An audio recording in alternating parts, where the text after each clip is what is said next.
And I'm a recovering human being. Thank you to the committee, and everything, putting this on. Absolutely fantastic. And wow, because we get this opportunity to be we, to be us, to be we, to be together, to be in this thing that we're doing. And who'd have thought it from where we come from, from that pain, depression, suffering, misery, that we get this opportunity to be here together, right here, right now, in a place of love, not fear. Love, our greatest energy. And you know what? I was supercharged and super pumped for this. And that prayer at the beginning, that silence, to think that you found me in that prayer. You found me in that prayer when I actually closed my eyes, because I wasn't quite connected at first, but now get the opportunity to close my eyes and actually think about them out there. Think about them out there, and I pray that they come in here and they find a solution. I suppose today tell you a story about a guy who's lost and found, and then found a fellowship and come in here. Life is different today. Life is different.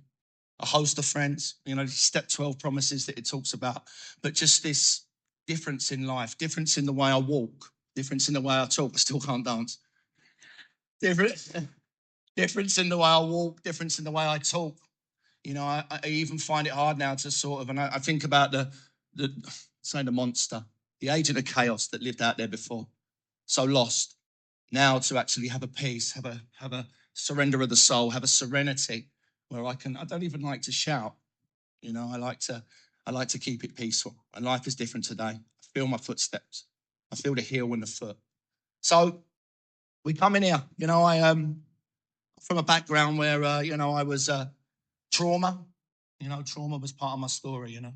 I was adopted in care homes, and I think for me, all I wanted to ever be was free, but truly free.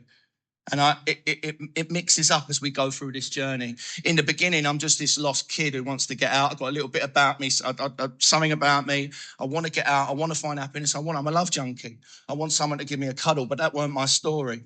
So I found that love. I found that love in the party. I found that love in the rave. I found that love in drugs, sex, drugs, and rock and roll. That's where I found it, because it transported me from a place like that to a place of just, wow, I just felt free. My good friend says that drinking drugs disguise themselves as a party. How true is that? Because I'm in, and I think, and I sustain this way of living. I move through. I'm taking every drug known to man. I haven't got a drug of choice, anything and everything, just to be in it. And it's fun at first, right? And we get a little bit lost in the middle. And then it's funny, I'm an early 90s kid, so I was like the rave, so I was all like, it was that rave scene. It was just amazing, rubbing each other's faces really easy. Having a tuddle, and, it was just amazing. And I loved that time, how beautiful. And who'd have thought that 40 years later, I'd find freedom, I'd find serenity, I'd find my gang, my family, with a room full of drug addicts. That's exactly how it started, But like I say, we get lost in the middle, and then we find each other, and we find this beautiful thing. So I grew up through that 90s. I'm in this, a crime becomes a part of my story, because I'm the diseaser now and more. I want the party to go on forever. It puts a darker twist on what was once a beautiful arena. And I start to go down that way of life. Prison is part of my story. I've come out of prison. I made a promise when I was in prison that I was never, ever, ever going to do that again. But I was going to completely and utterly change my life. And I come out of there and I'm straight back in, because that's all I know. I get married, I have 2 beautiful children, a 10-year marriage that I completely burned to the ground.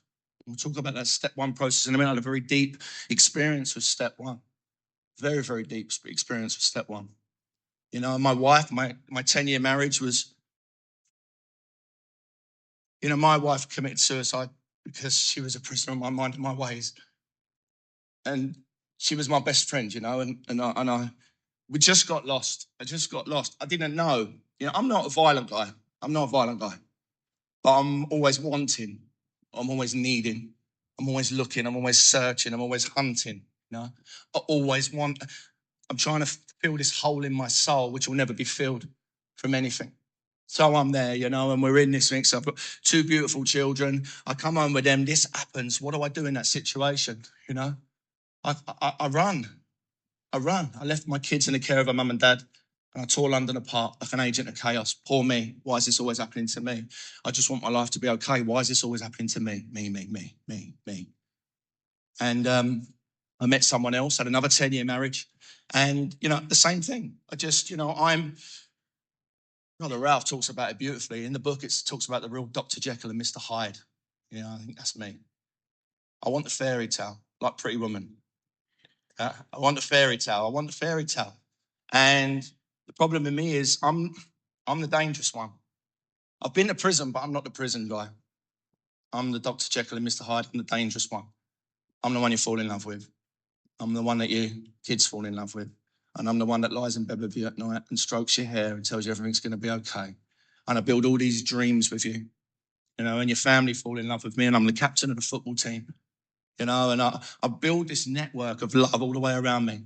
The kids call me Uncle Purdy, and then I burn it to the ground.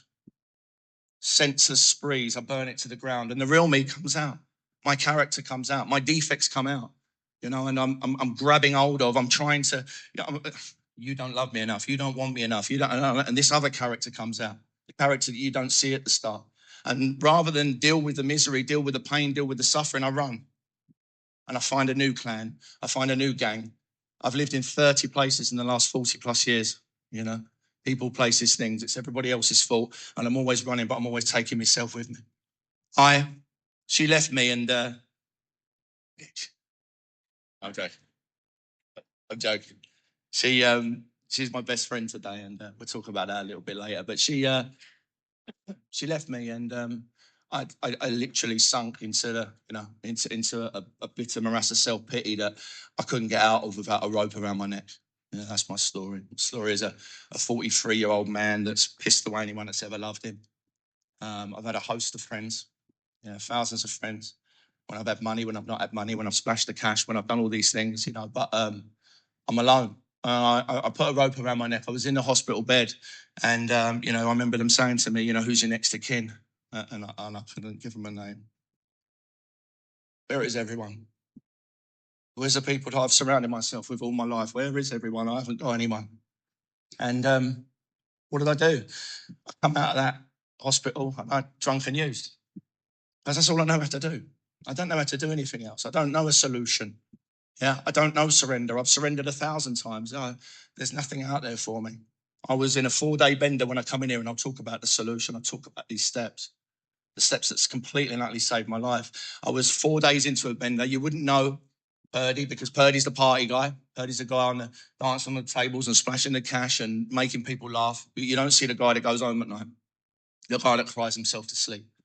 The guy that's smoking dog butts out the ashtray at 7, 8 in the morning and crying into his lines of cocaine. You see the other guy. I was in a 4-day bender, and my front door was left open, and someone came in and they saw me, no top on, heart beating out my chest, and there was a microphone. And I got one of these. Oh, there we go. And he looked at me and he said he's never been so scared in all his life. He said, you need to get help, mate. He said, I know someone in CA should join a meeting. I joined a Zoom meeting. And I heard something in that meeting. You could say it was the last house on the block. You could say I was completely and utterly busted up and broken. So people talk about rock bottoms. I don't really believe there is a rock bottom, my opinion, for me, because I've lost my kids, I've lost my family, I've lost my businesses, I've lost everything.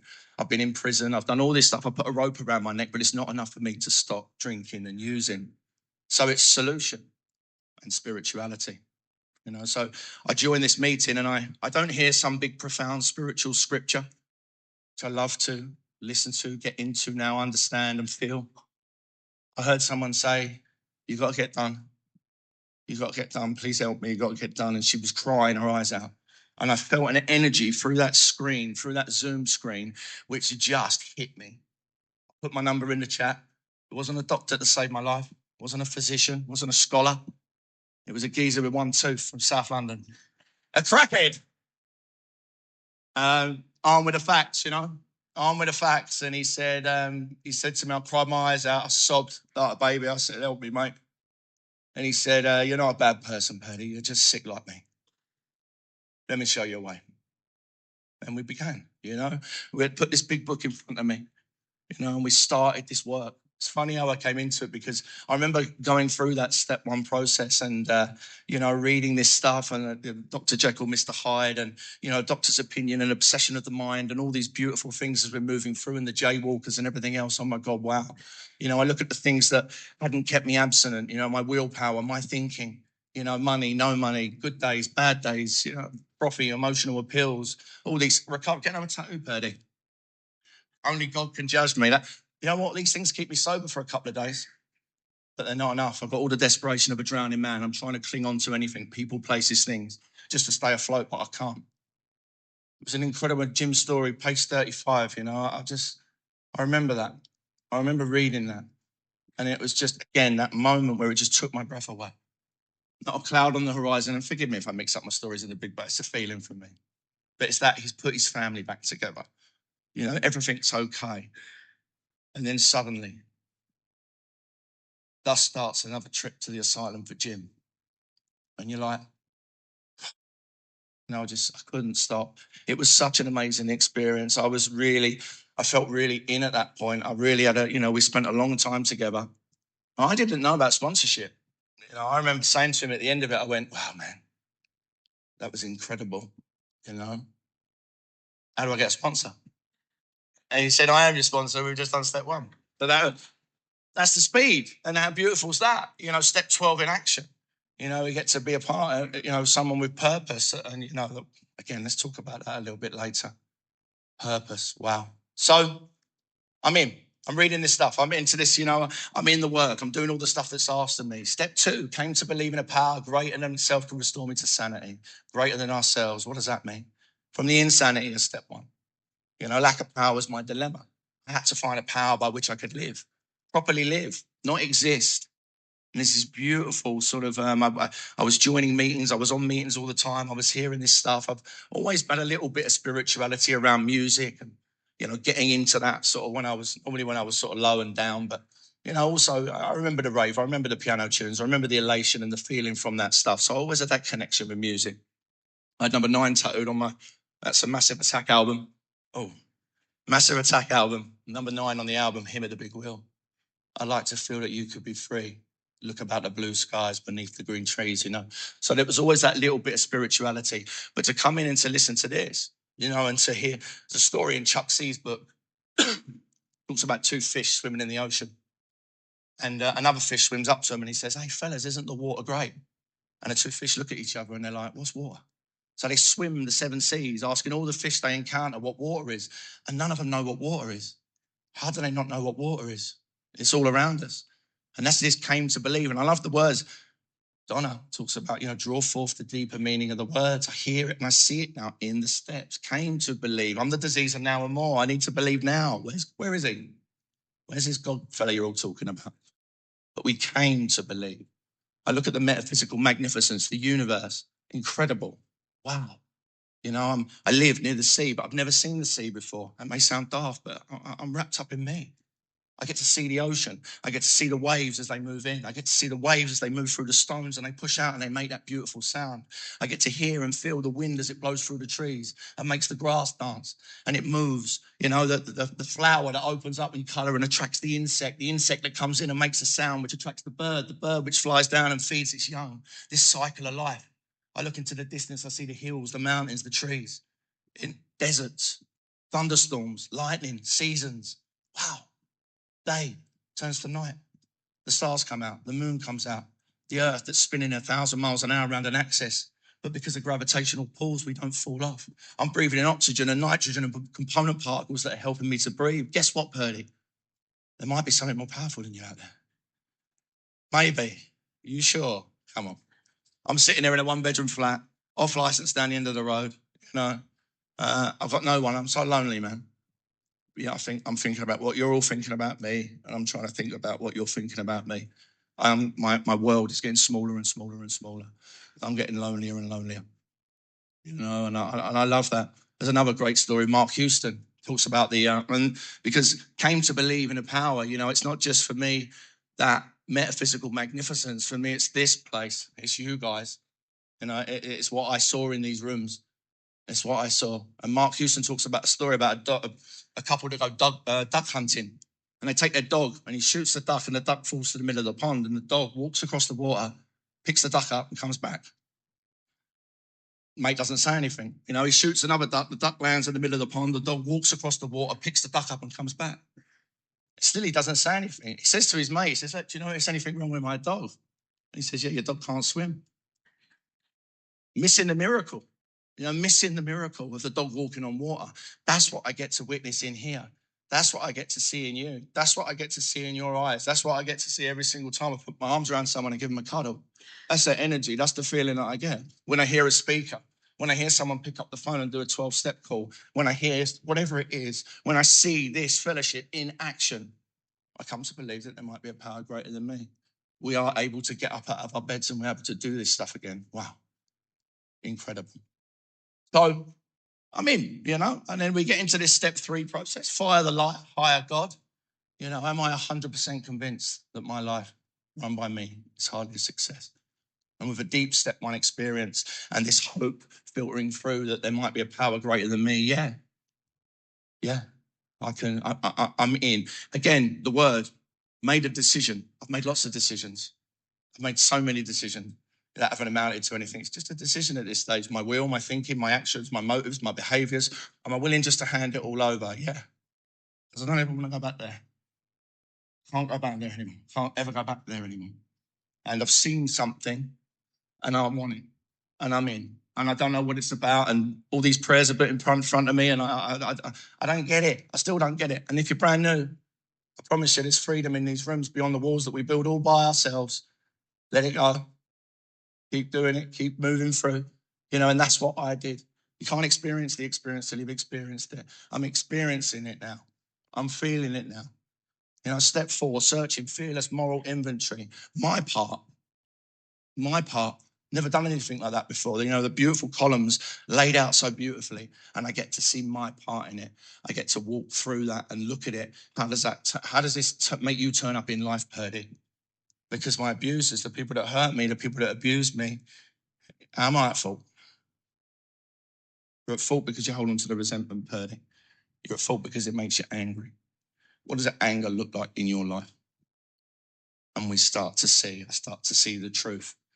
I had that conversation with God in 5. I had that conversation with another human being in 5 where I let it all go. I let it out now. And we have a real beautiful moment, a shift, if you will, where suddenly, I feel like 100% moving forward, everything from here now. And I get into these 6s and 7s, this 6-7 spiritual seesaw. Wow. Because then, for me, my relationship starts to build with God. This make-believe character up in the sky that everyone's talking about, that I'm trying really hard to, and I'm growing on. You see, I've got a fundamental idea of God. I prayed to him enough times when the chips were down, when I've been kicked out of a house, when I'm in a prison cell, when my wife's kicked me out, when I can't see my kids, when I'm curled up in a ball and crying my eyes out. I pray to him then. But you see, I'm always praying to him in the dark. And what this fellowship teaches me is it gives me the opportunity to learn to pray in the light.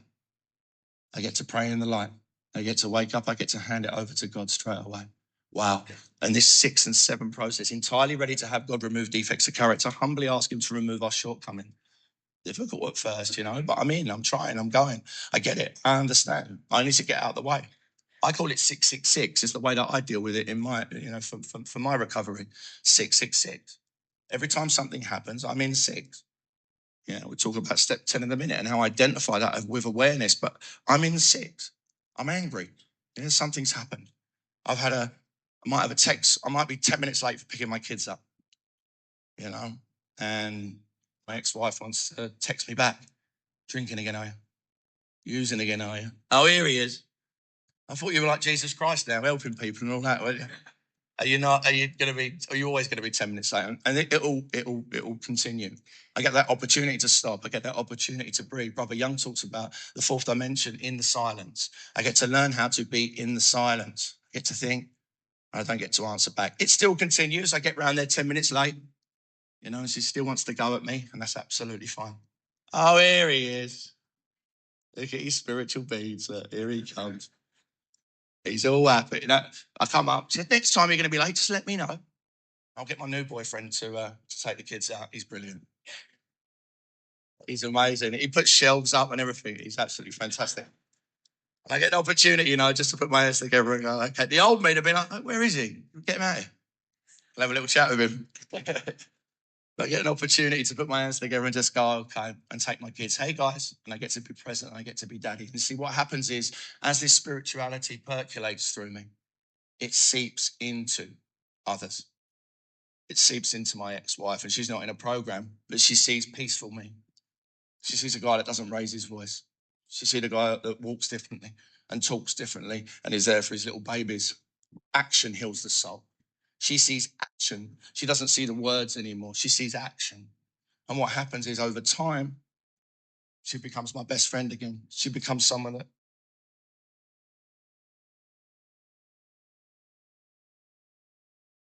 she can lean on me, She can lean on me. She can call me up. She can talk to me, and I'll talk and I'll talk to her honestly, and I'll talk to her, and I'll support her in any way I can. That's very different. I made their life hell, man. Part of that amends process, was that conversation with her ex-boyfriend and going around there, and that was a magical moment, really, because they were scared of me. And to go around there and with a humble heart, and just to be of service and to knock on that door, and he answered the door. He actually got quite a good body. He had his top off. He was all musty and all that. Horrendous. He answered the door, and I put my hand out, and I got the opportunity just to pull him in, just to pull him in and give him a cuddle. And so thank you. Thank you for looking after Lucy. Thank you for looking after my kids. And if there's anything I can do to help you or to be of service to you, please let me know what it is. That's a shift, from darkness to divine, darkness reversed, if you will.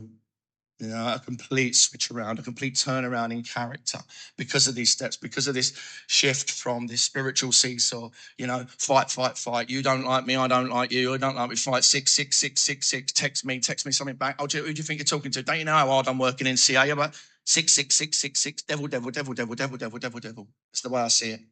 Now I get to pause. I get to shift into 7. God, let me be loving.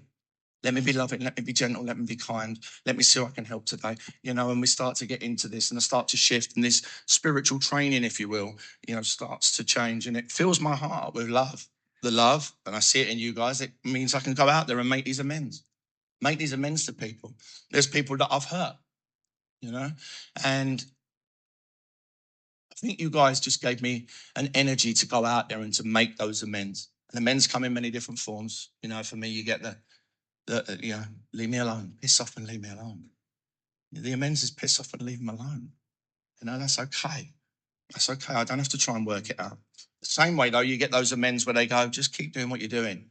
And the old me go, result. Yeah. But it's not. That's when the spirit life is not a theory. We have to live it. So when someone says that to me, I can really embrace it. I can almost feel it going into me, It's like I can feel that, and I make that amends. I will keep doing what I'm doing.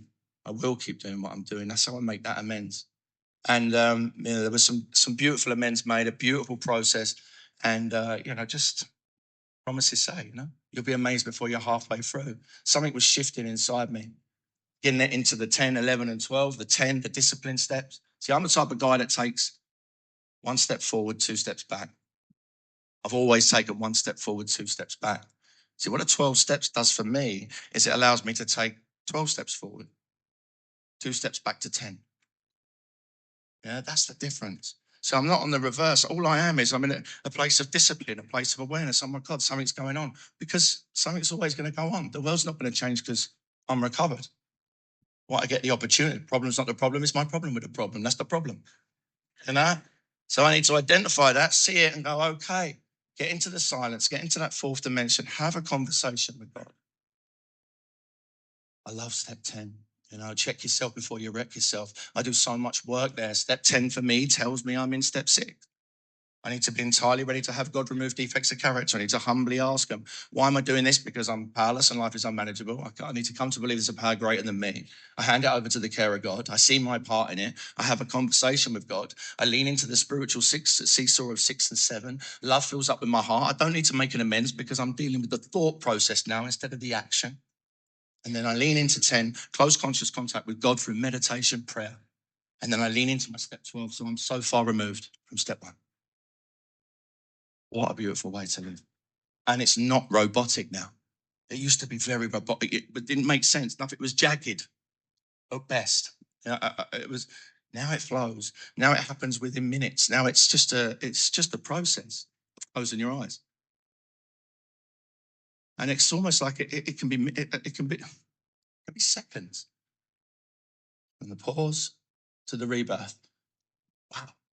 Because of so much training and incredible and wonderful. So we're into this step 11, close conscious contact with God. This prayer and meditation, and my prayer and meditation life has completely changed. A lot of mantras and a lot of different bits and pieces now, but ultimately just that silence, just to get out the way. And you know what? So many answers come in the silence. There was a time in my step 4 actually, where one of the first spiritual experiences I had, where I was in self. Just gonna have a little bit of water. I was completely in self, and it was Friday. It was Friday the 13th. And I started thinking about Friday the 13th and, what's going on here. And so I was doing my step 4, and I was twisted up. I wasn't speaking to my sponsor. I was just thinking, oh God, and I was trying to work out. I'm already doing steps 7, 8, 9, 10. I'm reading the book. I'm all over it. And I just back off, Purdy. Just back off. I'm trying to work it all out myself, And I go into a silent meditation. And I could just, after some time, I could just see the sea. The sea was calling, the spirit life is not ethereal. And now in what I do today, I live through that, through those, if you will, callings, sights, seers, sounds, visions, whatever it is, God's voice. I move straight into it. I don't shy away from it. If it tells me to do something, I do something. So I get up, I go downstairs, I go for a swim in the sea. I come out of the sea. Step 2, came to believe in a power greater than myself could restore me to sanity. Live in the steps, Purdy. I go out and I swim in the sea. I come back over to my flat and there's a little old woman. And she walks around the corner. She goes, hello, darling, you've been for a swim? And we're having a chat and I'm saying, yeah, I've been for a swim. And she's like, oh, okay. You play with your kids a lot over here, don't you? You take them down the beach. I said, yeah, that's right. And we're having a really human conversation because I don't normally, I'm a vampire. So I don't talk to people all in the day. But I'm having a human conversation with another human being. And suddenly, out of nowhere, she goes, I'm getting a little bit old now, darling. She said, anytime, I've got a beach hut, number 9, down on the beach. Anytime you want it, come round and knock on my door and you can have it. I said, thank you so much. What a beautiful thing to say. It wasn't until I got upstairs that I sort of sat there and then I got emotional, and I was like, what just happened then? It was like, what just happened? I remember speaking to Kimia and speaking and having a conversation with her, and she just said these words. She just paused and then she said, what if God was one of us? And I went again, magical. And I get to live in these moments. And, we're 6 and 7, these prayers that are immediately answered for me. There was a time in London where I was doing a candlelit share up in London. And I'm in self, because I beat myself up. I'm traveling to London. I'm not good enough. Why do people want to hear me anyway? I'm just this. I'm lonely. I'm sitting on a train and I'll have these thoughts. This is what goes on in my mind. I see 2 people cuddling. I go, yeah, probably going to die on this train, Purdy. All on your own, with no one. Nobody loves you. And, I'm in this bit of morass of self-pity. I can move out of it quickly now. I identify it, I feel it, I see it, I close my eyes, and I get into a prayer, I get into a conversation with God, and I start to shift, and I move, and I let it go. I open my eyes. As I open my eyes, we stopped at a train station, and a woman jumped into this guy's arms, and he spun her around. I was like, okay, now, all right. Slow down, So, but I got off the train and I went up to the top of the platform, and busy London's moving about. It was London, Victoria. Busy London's moving about, and it was dusk. Oh my God, it was such a magical feel in the air. And there was a busker, and the busker was like, standing at the back of the room, and he was singing a Christian song. You're worthy of it all. You're worthy of it all. And I just heard it, and I was standing there and I was looking at it, and it was so powerful, so overwhelmingly beautiful. And I remember moving closer to him, and then I sat down by a lamppost, and I just sat there and I listened to this guy, and it was incredible. And I cried, as I often do. I cried, and I just felt, and I remember looking up going, all right, it's like, I'm worthy. You're worthy. We're worthy. It's okay. I went out and I shared, and, it was a beautiful experience. I actually found that guy. I found him about a year later. I was looking for him and I was searching for him, and I found him.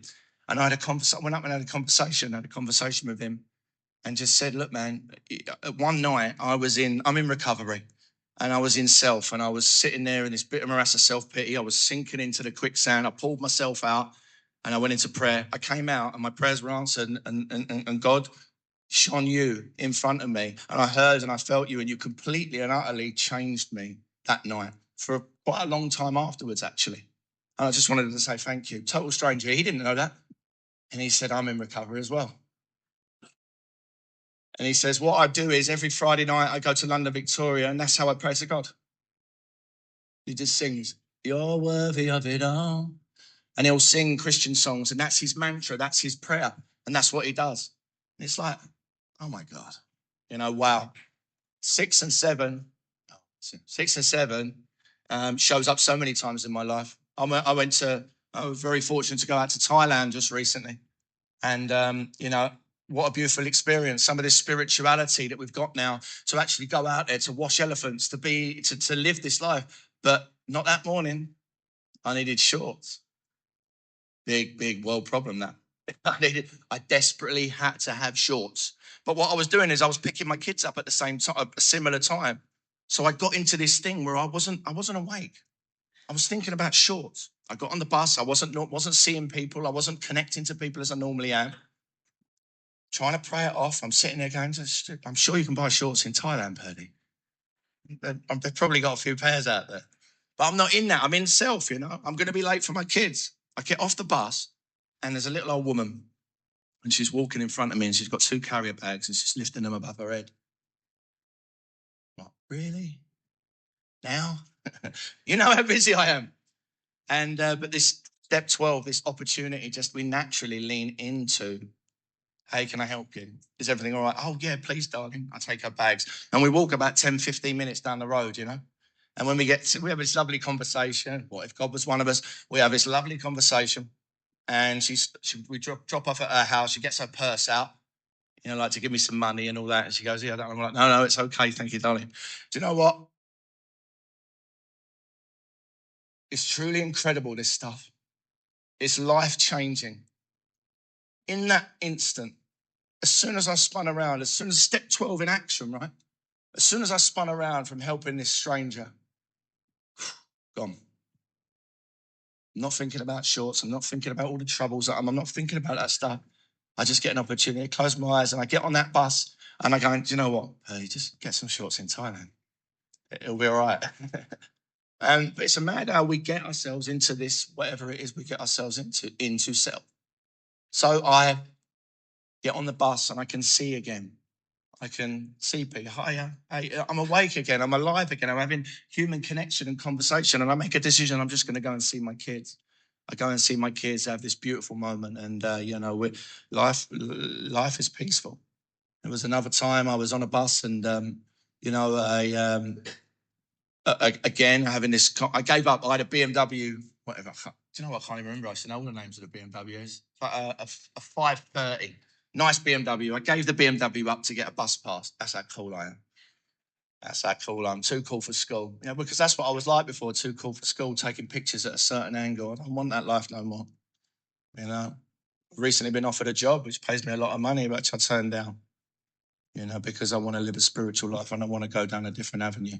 I'm not chasing that I used to be chasing, the Range Rovers, the girls, the arm out the window, they're looking at a certain angle and looking at a certain way. I want to be free, properly free. I want to live in the spirit world. So I get on the bus and these 2 old people are having a conversation and, they're sitting there holding hands and I see it, I see the love between them and they're talking about their little grandkid and they're going to go out and buy him a little present for 20 quid. And I just see it. I feel it. I can hear now. You know, I can hear it. I get off the bus and it starts to rain and I get to close my eyes and I get to feel the rain. I get to go, okay, all right. I feel you. I feel it. I walk and I see it go to an ice skating ring just down the road and I'm watching people ice skating and they're with their families. No bit of, that should have been me. That should have been me. That should have been me. None of that. You know, I can just smile and I can move on. Do you know, I took my kids to Wembley Stadium. Tell a few little stories because I think it's lovely just to live in 6 and 7, that close of the eyes. I went to Wembley Stadium. Brother Paul sent me some tickets to go and watch England play. We won 3-0. And I took, I didn't just take my boy. You know, what I've done is since I'm getting recovered, guys, I'm building relationships with people. The mums and dads down the school, you know. People that I just I would avoid. I wouldn't be in that world. I'm not in that world. I'm not from that world as I see it. I build relationships with these people. I'm going to Wembley Stadium and my little boy says, could I take my mate? And I asked his dad, and I've been speaking to his dad a lot, and he's a musician, his dad. And he went, yeah, of course, Purdy. Of course you can. I'm now entrusted to take this guy's kid. You know, me. You know, that makes, it means a lot to me, that. I've got this other little baby that I'm there and I'm taking him up to London, you know, and we have the most amazing time and the most amazing experience. But my head is a funny thing. Magical, marvellous mind of Purdy. It's ridiculous. I come out of Wembley Stadium and I haven't got them a programme. Yeah, like, you know, in England, Latvia, I think it was. I haven't got them a programme. So my brain goes, got to get them a programme. The whole experience is going to be ruined if I don't get them a programme. You know, I start to take over. My head starts to rob me. And we're walking around Wembley Stadium and I'm asking people, have you got a programme? You got a programme? And the kids are like, we go home, Dad. And I'm like, yeah, in a minute. And I don't realise I'm doing it until that point where I go, stop. There was no programmes. I get on the tube. I'm sitting on the tube. The kids are about 4 seats up.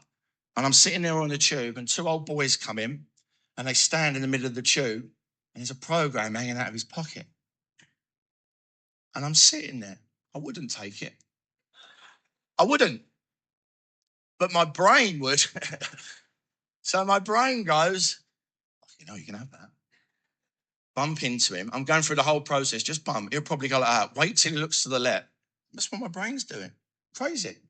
And I remember closing my eyes and on the tube and I'm sort of having a conversation with God going, you seeing this? I completely utterly lost the plot. I think I have, haven't I?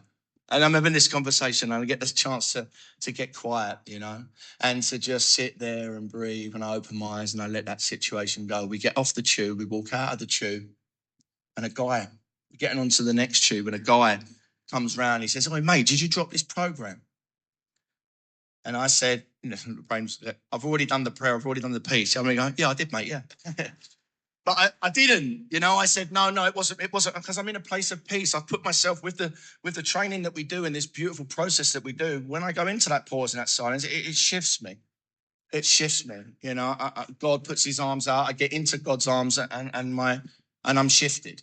So when he asked me, is this your program? I say, no, it's not. And he goes, well, it's just on the floor, mate. Your kid might as well have it. So he gave it to Braxy's friend, right? I still don't think anything of it. We get from one tube to another tube. We're getting the tube up to the train. An Italian guy, I was going to do the accent. Hey, my friend. No, he tapped me on the shoulder. We're going up the escalators and he comes up behind me and he taps me on the shoulder and he goes, hey, mate, I've got 3 programs here. I noticed your little boy didn't have one. Do you want one of mine? So I still didn't think about this story and I still didn't think about what I'm talking about now until much later. And I'm sitting there and I said, oh, thanks so much, mate. That's a lovely thing to do. Thank you very much. Give him his program. The kids are up. We're going on the train. We're sitting on the train and the 2 kids are sitting there and they're reading their programs. And all of a sudden, you know, I was sitting there looking at them and they're going, oh, yeah. And they're looking. And I was just like, it was that sort of feeling. I looked out the window and I was just like, wow, that's how impactful it is. That's how incredible this thing is. When I'm awake, when I'm alive, when I'm in this spirit world. You know, we go into this step 12. Wow. I had no purpose when I come in here. I didn't have a clue who I was. I didn't know what to do. I didn't know. I was just a lost soul, you know. And to come in here and have purpose, to come in here and I think every single one of us is uniquely qualified. You know, everything that has happened for me, not to me. It gives me an opportunity. It gives me an opportunity to be a lighthouse. It gives me an opportunity to be a hope dealer. It gives me an opportunity to put my hand in a pit and say, brother, sister, I know how it feels. I know how depression feels. I know how anxiety feels. I know how suffering feels. I know how this pain. Come and hold my hand because I know how to hold it. And we get this opportunity to have purpose, real purpose, where we can put people's lives back together and in turn look after ourselves and keep ourselves sober, clean, happy, peaceful, serene. Step 12 promises. You know, there's so many beautiful bits in that book. It is absolutely incredible.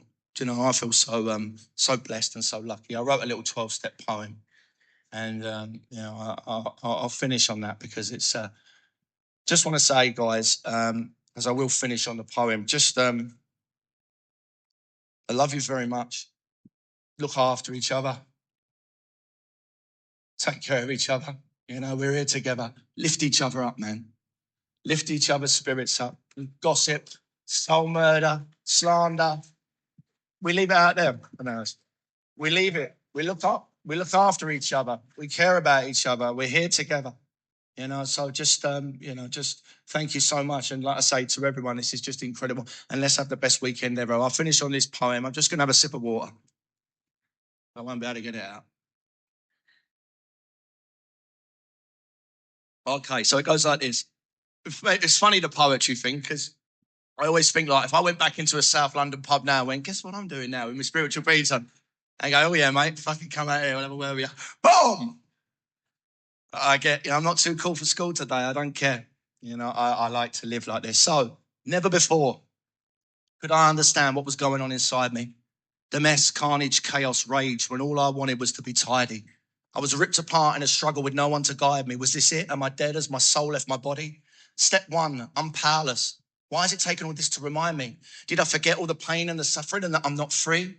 My kingdoms, they were built and then they were burned down around me. Please not again. This ain't normal. This is sick me. But sick me is me. Same roots, just the wrong tree.